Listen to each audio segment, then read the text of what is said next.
Alrighty guys, the final verdict. Does cardio kill gains? And my answer to that is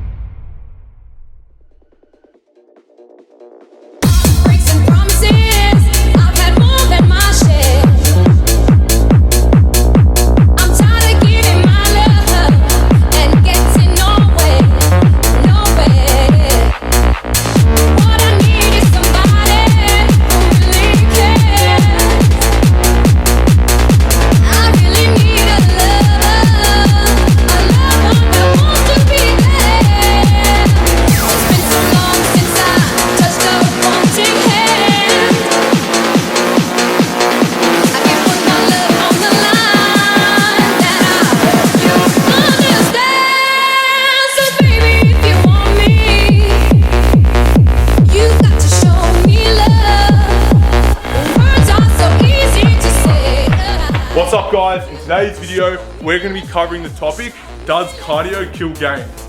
Now it's a heavily contested topic in the fitness industry. Many people say it can be bad for your muscle gain and others say it should have a place in everyone's fitness regimen. So in today's video I'm going to be running you guys through the reasons why you should be doing it and also some reasons why you want to just monitor it and not go too overboard. But I need a rest, it was a great run out there, I'll see you guys in the gym. Alright guys, here I am in the gym, just on the treadmill as you can see, doing a bit of cardio.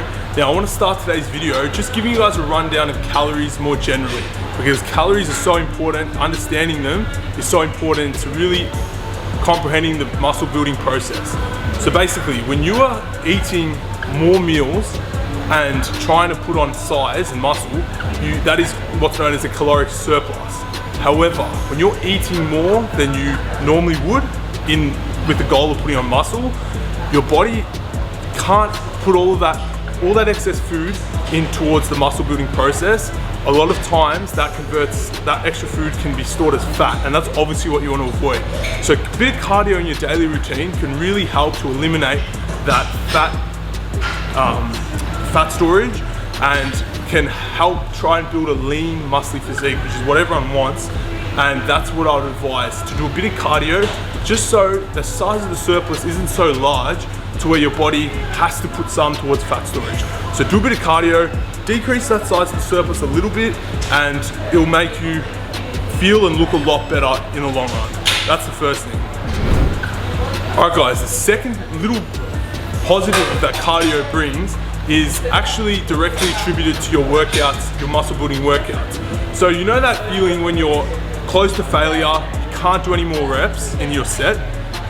A lot of the time, that's not actually your muscles failing.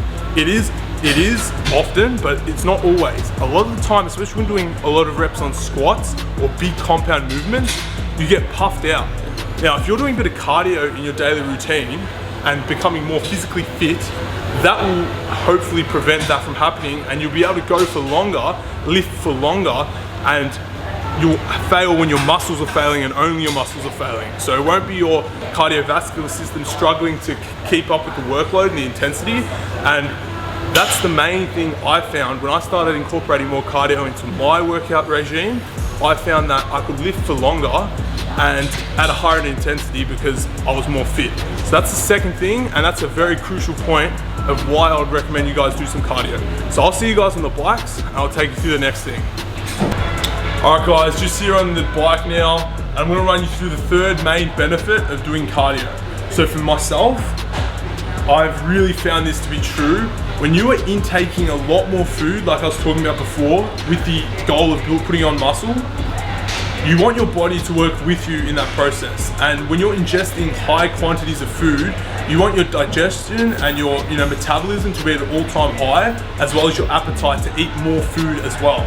So it's really, you want your body to work like a machine. When you're eating food, you want to be doing cardio and getting everything moving a lot quicker so you can utilize that food that you're ingesting. So your body will be able to digest food quicker, utilize protein, carbs and fats and micronutrients as well a lot more efficiently, and as a result that will directly benefit the muscle building process in itself. So you really want to think of your body, like I said, like a machine, that when you're ingesting food, you want to go into your body and be utilized as quickly as possible so you're ready for that next meal. And you, like I said, you can get more meals in as a result of that, and those meals are used more efficiently. So that's one of the main things out of everything, I would say, that I found to be true, like with cardio. So even if it's something along the lines of after you eat every meal, you go for a 15-minute walk or something, it really can help. Highly recommend it. Definitely try that out. Alrighty guys, just here on another bike. Now, I really just want to make something clear to you guys. While it might seem daunting thinking about, well, how am I going to incorporate all this cardio into my daily life? It can be a bit of a difficulty, but there's one thing you can do which can sort of like soften that blow a bit, and that's make cardio fun. It doesn't have to be your stereotypical running and just like by yourself in the cold or whatever, or walking. It can be running with friends, walking with friends. You can listen to music. You can also find cool spots like I did, as you can see at the start of the video. I like to do my cardio in a place with nice scenery, and basically it's just a lot more motivating. Another thing is, if you don't have the time, which is fair enough, you can actually just simply add an extra set onto your working set, so like a superset, which I'll take you guys through in just a sec, and that can be done in the gym. You know, it's literally just one extra set after your main sets in your workout, and that can actually save a lot of time, and you won't have to actually go out and do cardio, but it still achieves the same effect of, you know, getting your heart rate up and doing cardio pretty much. So I'll take you through that now. I'll see you guys on the weights.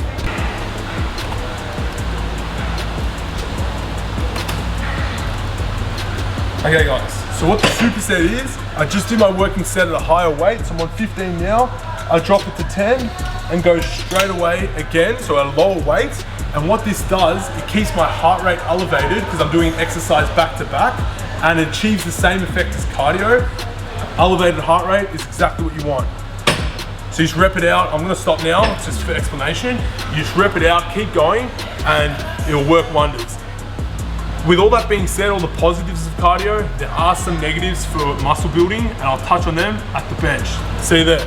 Alrighty guys, so the first thing I'll really be wary of when it comes to cardio is if you're a hard gainer, which I was, that basically means that it takes you a lot to put on weight, let alone muscle. And it often happens when you're starting out training, you might be very skinny, and it takes you a lot to put on any weight. And you really want to make sure that calorie surplus, which I spoke about before, is maintained.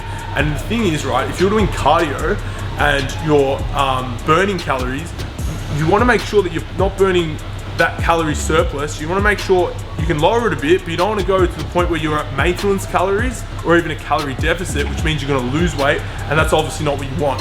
So the key is with cardio, especially when you're starting out and even when you're a bit more advanced, you just want to make sure that you're doing enough but not too much, and finding a balance, right? You don't want to go overboard with it because it will start to detract from all the hard work you're doing in the gym to put on muscle, right? So find the balance, don't go overboard, and you'll be right. All right, the second thing to be wary of when it comes to cardio is the timing of it. Now, you have in your muscles, you have glycogen stores, and they basically, just in simple terms, fuel your explosive workouts, allow you to work at a higher intensity. And if you're doing cardio right before your weight session in the gym, which is where you want your maximal performance and work at the highest intensity, you naturally will not be able to do that in the gym because you'll be using those stores when you're doing cardio. So if you're going on like a long, super long run, or high intensity interval training, or something that's just very high intensity or long in duration, that can really start to negatively affect your lifting sessions. And that's obviously not what you want, because you want to be working as hard as possible with the weights, and that's what's going to help you build the most amount of muscle, of course. So it's just about timing, and something I like to do is either I do my cardio after I work out, or even like literally in the morning if I'm working out at night. So it's about making sure you're getting meals in between those, the cardio session you're doing and the weight session, to replenish glycogen stores and really make sure that you can give it all when you're in the gym. So those are the two things that I would really be careful of when it comes to cardio, and I'll see you guys for the verdict in the outro. See you. Alrighty guys, the final verdict. Does cardio kill gains? And my answer to that is, it really does depend. Now, I hate to be a fence sitter, it does suck, I know, but like I touched on in the video, I gave you guys some reasons why it's great and some reasons why it might not be so good and you want to monitor it. So I think in a nutshell, the conclusion of this video is you want to make sure that you are doing something, but not too much. Keep it in your routine, but don't overdo it. And that's the sort of crux of this video. Anyway guys, I hope you've enjoyed today's video. Don't forget to like the video, comment down below, subscribe to the channel. We need to get those subscribers up. And finally, make it happen.